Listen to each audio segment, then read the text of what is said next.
Cool. What's up, everyone? Hey, we're live. Oh, Benzinga swag. Brent with the rocker shirt. I like it. Welcome to the Benzinga Pro or Benzinga Newsdesk update. Spencer Israel here with Brent Slava. He is, of course, the head of the Benzinga Newsdesk. And the days like today are days that Brent lives for, I think. Why do you say that? Oh, Because S&P 500 futures just pushed back over volatility, 3850 level. Wow. right? So market opens within 10. No, market opens few minutes before market opens. S&P 500 futures test 3850 as a very near-term resistance level. That resistance level fails. What do you know? We fall almost 50 points. 3804 and 3/4 new session low in S&P 500 futures. Over the last hour, we're back, baby. Back over 3850. That 3850 level is going to be the level to watch today. We are getting there. We're almost at positive territory, Brent. And so let me just highlight one thing, Spence. Yeah. 3860 was the, sort of rounding top that we had in the pre-market session today. It looked like around 7 a.m. 3860. We're at 38.7, 38.57 and 3/4 right now. So let's keep an eye on that 3860 level here. All right. We want to take some time today and walk you through one specific news item. And so how Spence, to use that news item. Spence, right? you gave me a nice invite to do something like this on all the Tuesdays, right? Yep. So I'm going to be here on Tuesdays, 10:45 update from the news desk. And I just want to say one thing, that a lot of users on Benzinga Pro are using the platform to trade in real time. They're hearing a squawk or they're seeing a headline on the news feed and they're saying, I think that's positive, I should buy the stock now, or I'm going to play contrarian and I'm going to short the stock now. And we absolutely love that our users can do that kind of interaction using the platform. However, there is so much research potential with Benzinga Pro, and I don't think we get to highlight that aspect enough. And so if I'm going to be helping with the Tuesday show, Spence, that's something that I want to dig into. I want to bring up these kind of what I call deeper knowledge instances where things are happening in the marketplace. And yes, you can rely on Benzinga Pro to have the Benzinga Pro news team filter out some of the noise for you and get you just what's important. But at the same time, if you can go a step further and really understand what our reporters are understanding, I think you are going to be served with some much stronger long-term education. We want to make everyone smarter for all of their decisions that they're making, not just the ones that we're sort of nudging toward a little bit. So if I pull up my Pro, can you walk me through? Sure. So how to find what you were talking about right now, which you haven't even gotten to yet? Yep, I haven't even got to yet. So I made a list to Spencer of some of these kind of like deeper knowledge things that I hear a lot of users ask, and I also run into a lot of times. And what I'm going to be doing for the Tuesday show, what Spencer's going to be helping me with here, is getting some of those pieces of knowledge to you guys. And the one that I want to start with today is Form 4s. That's the SEC Edgar filing Form 4. And it is where insiders in a company, it could be a CEO, a COO, a CFO, it could be a large shareholder who doesn't have a direct impact with the company, disclosing a buy or sell or some other way that they've acquired or disposed of shares. And again, you can use Benzinga Pro to see the highlights that the reporters are giving to you related to these Form 4 transactions. However, the reporters for Benzinga Pro are not always there. And when we're not there, I wanna get you guys some deeper knowledge so you can go look into these filings yourself and find out what the heck this means. Fair, Spence?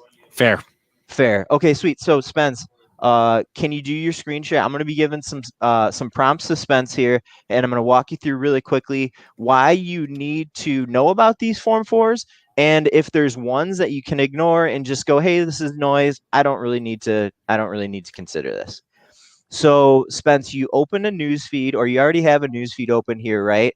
And what are your sources that you have on? You have on two sources. I see. I'm looking in the top left corner of the news I've feed. got press releases and SEC filings. So let's just get rid of that. Just do SEC as your source for right now. And so go back to go to your search field, and type in one word, no space, Form 4. And you can see here what the feed is doing is it's limiting the SEC filings. There's thousands and thousands of SEC filings every single day. You can use Benzinga Pro to filter some of these out. If you wanted to look for a 10K filing, you could do a search like that. We're going to focus on the Form 4s here. And so I'm just looking down over at my screen. I got my laptop here, so I'm looking down at my screen, Spence. So you can see a ton of Form 4s here. I jotted down a couple that I want to focus in on today, Spence. So type in your search field. You have Form 4. You can keep the search there. Do ticker SVRA. I think it's Savara Healthcare. Sandy Victor Romeo. Cool. So look at this filing here. So there is already a little bit of Benzinga interaction with the title of this headline that you're seeing. We have made a template so that when you are seeing a certain kind of Form 4, it's going to highlight stuff right in the headline. You can notice in the headline it says he's buying shares, the exec's buying shares, right? And so let's figure out what is actually going on in this filing to elicit that headline, or to give you some value when you're doing this research. So this top area in all these Form 4s, that's definitely a huge advantage of having some knowledge into these SEC Edgar filings, is that they're very formulaic. This goes here and this goes here and this goes here and this goes here, and it's usually not different. And so always at the top of the Form 4s is going to be the who and what the significance is. You can see in the top left corner, it says number 1, name and address. And so this is Matthew Pauls. And if you look over on the right-hand side there in the section number 5, it says relationship of reporting person to issuer. And so there's little checks here. It's a check mark. They're a director. It's a check mark. They're an officer. They're the CEO. What do you know? So that's the who and the what. Let's scroll down, Spence, to the couple of tables in here that are notable. So there's a table 1, that's your non-derivatives, in other words, usually common stock, and then table 2 is your derivative, that's options. And so just scroll down to the table 2 here, Spence. Let's just make sure. Cool. So no options related to this insider transaction here. The table 2 is blank. So scroll back up to the table 1 here for our non-derivatives. And so the keys here, I might have to say this a couple times. The keys here are the code in column 3 and the A or the D in column 4. And in column 4, it says securities acquired for A or disposed of D. And so this lets you know if a person acquired or disposed of shares, of course. However, there are a number of ways that somebody can accumulate shares or get rid of shares, right? They could exercise an option contract and get those shares and not do anything with the shares in the open market. There could be compensation related transactions going on. Maybe when an executive joins the company, they are working out the terms of their deal, and hey, well, we can't give you $10 million right now for compensation, but we can give you options that'll vest in a few years, and you can get some of the shares. And so that's an instance where you might see that an insider acquired shares and actually didn't purchase them. And that's what the market cares about, the purchase or the sale. Why the market cares about this is because this is an open market transaction. This is that insider going out into the market of their own volition. They're making their own decision. They're saying, I'm going to buy shares. This is not related to, again, an option exercising and getting shares or some kind of compensation thing. So that leads me back to column number 3, code. This is the key. This is the key here. So in this row, we see P for purchase. Really easy to remember. If this was a sale, you would see the D in that column 4, and then you would see in that code in column 3, the S for sale. Really easy to remember. P is for purchase, S is for sale. Those are the 2 kinds of insider transactions that you want to focus on. Those are the 2 that investors really care the most about. Again, they're making an open market purchase or an open market sale. So Spence, I'm going to do a couple more quick examples of the do's and the don'ts here. So can you type in ticker ZBRA, Zulu, Bravo, Romeo, Alpha? Zulu, Bravo, Romeo, Alpha. Zebra. Then we got Zebra Tech. And so just open that top one from Richard Keyser. And so Spence is clicking the headline and it's expanding in your Benzinga Pro. But Spence, you can also, in the top right corner, there's that pop-out button. That guy. If you want to just pop it out, just to mention it. So here's an example of an insider sale. You can see that this is a director, Richard Keyser. Scroll down to your table 1, non-derivatives, Spence. Please, sir, and thank you kindly, gentlemen and a scholar, Spencer Israel. So you can see there's the D for divesting, disposed of. You can see the number of shares, 15,000 shares. And again, the key, that code in column 3, it says S for sale. So this insider went out in the open market and sold. That was their decision. You can get to pretty quickly the value. You can see that the price was on average 489.91, and they sold 15,000 shares. So do the quick math. That was whatever XYZ dollar value in the open market that this insider sold. One more, Spence. It's ticker GTYH, Golf Tango Yankee Hotel. Obscure tickers you got me going on here. I like the obscurity. All right. So the director buying. So do Charles Wirt and notice it's the top one, and notice that in the headline it doesn't say anything about a buy or a purchase or a sale. Again, why do some do and some don't? Do you know?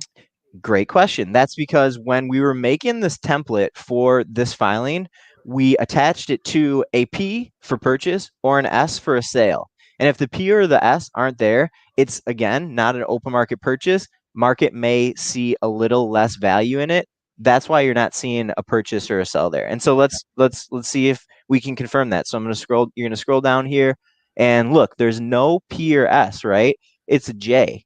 What does a J stand for? So you can go search. You can like do a Google search, Form 4 insider transaction codes, and you can see all the types of transactions. But look at, there's a little footnote there, Spence. It says number 1, right? Yeah. So scroll down to under the table 2, your derivative section. Look at that.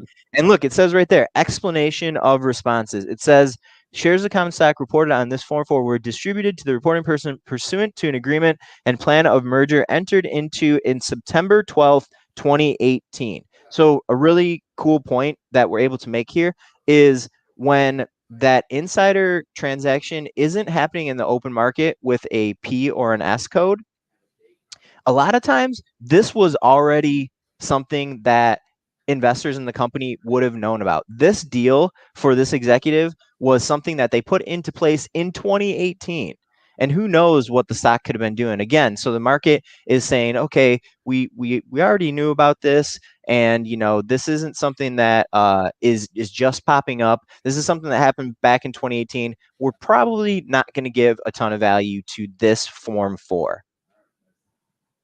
What do you think about all that, Spence? That was a ton of stuff, right? That's a lot. This is great because like SEC filings are super important and can tell you a lot, but I don't actually know if I've ever had anyone walk through anyone on how to read these things. Because if you don't know what you're looking for, it's like what the hell am I looking at right now? I don't know. No doubt. What any of this means. And again, I want you guys, viewers out there, if you're, a Benzinga.com reader or if you're Benzinga Pro user, I want you guys to give me a shout and ask some good questions. If you have good questions, you can go into the chat in Benzinga Pro. I'm usually around there. If you are a Benzinga Pro user, there's a blue circle in the bottom right corner. Yes. You can get a hold of me there. You can email me if you don't have Benzinga. Thank you, Spence. If you don't have Benzinga Pro and you want to get a hold of me, email me, Brent@benzinga.com, BRENT@benzinga.com, and ask me the questions you have. I'll always want to answer. At the same time, if there are viewers out there, if there's users out there who want to learn this stuff on their own, that's what I want to try to do with this segment each week, Spence. I want you to be able to get some deeper knowledge so you can sift through these Form 4s, and you don't have to go check in with me or with Benzinga Pro every single time that you want to understand what's going on in this Form 4. Fantastic insight. Brent Slava is the head of our news desk. Thanks a lot, Brent. That was tremendous. Anyone having issues with your Pro, your chat, your desktop notifications, whatever, hit that little blue button on the bottom right. get to our support team. They can help you out. Brent, really appreciate it. Thanks a lot, man. Thank you, Spence. I'll see you next week. All right. We're doing this experiment. We got some great feedback in the chat. Some of you are not liking it. That's okay. We like you telling us if you like or don't like something, because we will make it better for you. We're trying something new today. We're not trying the 8-hour stream. We're trying different streams for every show. We're just gonna see how it works. Okay, this is our first day doing it. We're experimenting. We're trying to make things better. Trying to innovate. So with that being said, I'm gonna end this stream. And we're going to our next show, SPAC's Attack. The link is pinned in the chat right now. Or just go to youtube.com/Benzinga TV. Go to our main YouTube channel page. You can see they're already live. They're going. I'm going to get off here. Let you guys watch that show. And thanks again. Hit that like button. How do I get out of here, guys? I'm trapped.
There are 173 people still in the stream. Why? Why? Guys, get out. Go over to SPAC's Attack. There's nothing more for you here. SPAC's Attack. Its link is in the chat. Right there. Right there in the chat. Or just go to our channel. Right there.